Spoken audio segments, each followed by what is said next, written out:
Bllokimi 5 diton i aksit Librasht-Prnjas ka sjell jo vetëm zgjatje të kohës së udhëtimit, por edhe rritje të ndjeshme të çmimeve të biletave për qytetarët që udhtojnë drejt Juglindjes. Itinerari Tiranë-Korçë, që më parë përshkohej për rreth 3 orë, tashmë zgjat mbi 4 orë për shkak të devijimit të mjeteve nga segmenti Elbasan, Cërik, Gramsh-Maliq. Zgjatja me 1 deri në 1 orë e 20 minuta ka shtuar konsumin e karburantit, kostot operative dhe amortizimin e mjeteve, duke ushtruar presion mbi operatorët.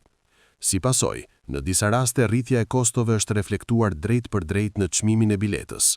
Për linjën Tiranë-Prnjas, çmimi nga 500 lek ka shkuar në 1000 lek, ndërsa për Tiranë-Korçë, bileta nga 700 lek ka arritur në 800, 900 deri në 1000 lek, ose deri 40% më shumë se më parë. Edhe mjetet private po aplikojnë tarifa deri në 2 fish, duke e bërë udhëtimin më të kushtueshëm për qytetarët.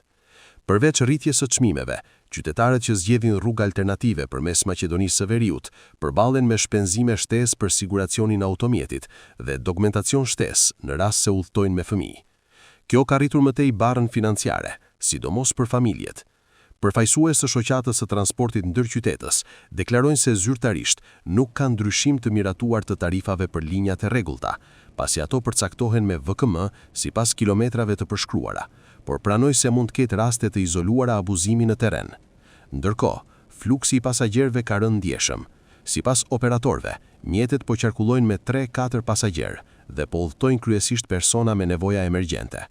Deri në një zgjidhje përfundimtare të situatës, qytetarët e Juglindjes mbeten përballë udhëtimeve më të gjata dhe kostove më të larta.